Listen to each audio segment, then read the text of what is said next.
მოგესწრებთ ჩვენი სტუდიიდან ახალ ბათუმში, ქალაქში, რომელიც ბოლო წლების განმავლობაში არა მხოლოდ ტურისტებისთვის, არამედ ინვესტორებისთვისაც განსაკუთრებით მიმზიდველი არის ბოლო ტენდენციით და ბოლო სტატისტიკით გამომდინარე იქიდან, რომ ბაზარზე არის დღეს მზარდი მიწოდება და შესაბამისად საქმიანი დილა სტუდიიდან და მოვიკითხოთ ბათუმის უძრავი ქონების ფასები და მათ შორის რა ხდება დღეს ბაზარზე უძრავ ქონებაში ზღვისპირა ქალაქში. ვალერი გურგენიძესთან ერთად ვაგრძელებთ საუბარს. ELT ჯგუფის კომერციული დირექტორი არის ახლა პირდაპირ ხაზზე საქმიანი დილას ეთერში. მოგესალმებით ბატონ ვალერი, მადლობა თქვენი დროისთვის და ჩართულობისთვის.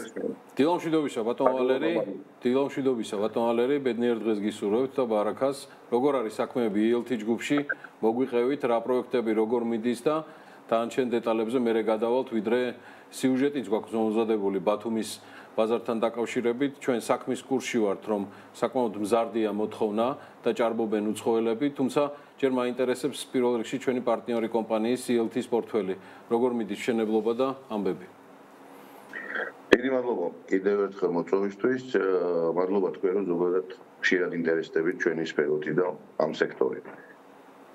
ჩვენი პორტფელი მზარდია, ჩვენ რამდენიმე თვის წინ ორი ახალი პროექტი ჩაუშვით უკვე წინასწარ გაყიდვებში. წლის ბოლოსთვის ასევე ჩვენს ექსკლუზიურ პარტნიორ ესპანურ ბრენდთან, ბარსელონა ჯგუფთან ერთად საახალწლოდ ვაპირებთ უკვე სასტუმროს ტიპის კიდევ ერთი კომპლექსის დამატებას ბათუმის ახალ ბულვარში. ეს ახალი პროექტია ტიპიურად ბატონ ვალერი, მე როგორც ხვდები, რომელიც ELT-ის მხრიდან არის, ხო, რომელსაც ახლა ანონსებთ. ეს იქნება კონკრეტული სასტუმრო კომპლექსი, რომელიც დაემატება ჩვენს ELT კვარტალს, რომელიც მდებარეობს ბათუმის ახალ ბულვარში, ასევე მიმდინარეობს ორი საცხოვრებელი საინვესტიციო აპარტამენტების კომპლექსის მშენებლობა, რომელიც აქტიურ ფაზაშია და პრინციპში გაყიდვების დიდი წილიც უკვე დახურული გვაქვს. ანუ, ეგ იყო ჩემი შემდეგი შეკითხვა, დინამიკა მაინტერესებდა მეკითხვა, მაგრამ პრინციპში თქვენ ბრძანებთ, რომ უდიდესი ნაწილი მშენებარე პროექტებში მოთხოვნიდან გამომდინარე უკვე შესყიდულია და მას ყავს კონკრეტული მესაკუთრეები უკვე. დიახ, პირობითი მაგალითი შემიძლია მოგახსენოთ კონკრეტული ერთ-ერთი ჩვენი პროექტის სტატუს ჰაუსი, რომელიც ყველაზე ბოლოს გაეშვა გაყიდვებში. ამ მომენტისთვის მიმდინარეობს საძირკვლის სამუშაოები, პროექტის 75% რეალიზებულია. ბატონ ვალერ, ბათუმის უძრავი ქონების ბაზარი რომ მიმოვიხილოთ, გამომდინარე იქიდან რომ ბოლო კვლევებით გალტენთაგარტმა რაც პროგნოზი გააკეთა, მიმდინარე ტენდენცია აჩვენებს, რომ პირველად ბაზარზე დეველოპერების გაყიდვები შენელებული არის. თუმცა მიწოდება ამ შემთხვევაში არის მზარდი. როგორი მოქმედებს აი ეს ტენდენცია ფასებზე? ჟამური გაყიდვები იდეაში შენელებულია ნამდვილად. მეორადი ბაზარი შედარებით გააქტიურდა იგივე ფასების ხარჯზე, ესე რომ ვთქვათ.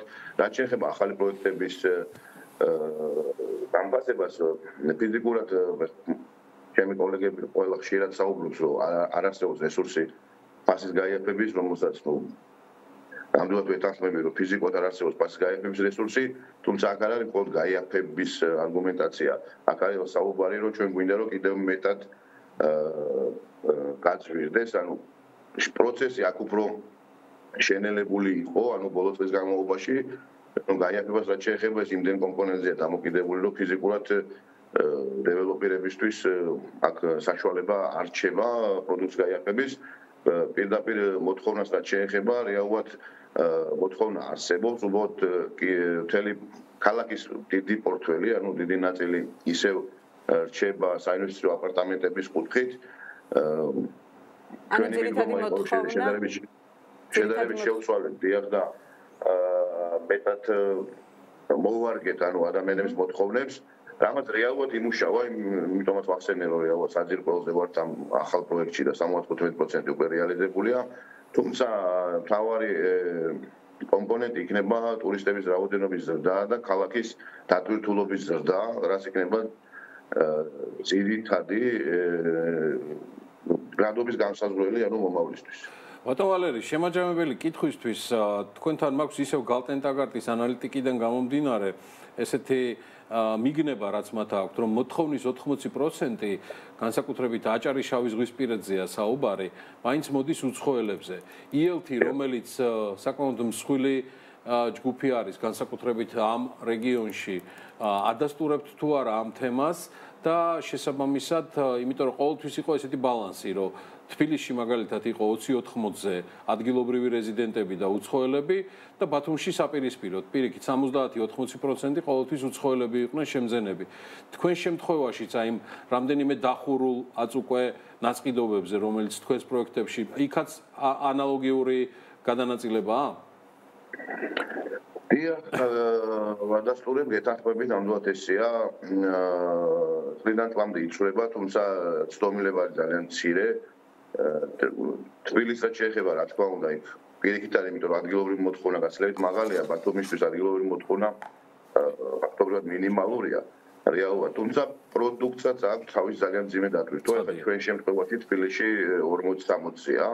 რაც შეეხება ბათუმს, დიახ, ნამდვილად 80%, 75-დან 80%-მდე არარეზიდენტი, თუმცა აქ დიდი ფაქტორია, რომ რეალურად უდიდეს წილს კომპანიებისას ქართული ემიგრაცია რეალურად არარეზიდენტულ ხელშეკრულებებზე გაყავს. ამიტომ თუ კიდევ უფრო ჩაუბრმავდებით გალთენდაგარს და სხვა კვლევებს და ჩვენი კომპანიის და ჩვენი მეგობარი კომპანიის მონაცემებს, დაახლოებით 60-40-ზე იქნება, ანუ არარეზიდენტების სასარგებლო. გასაგებია.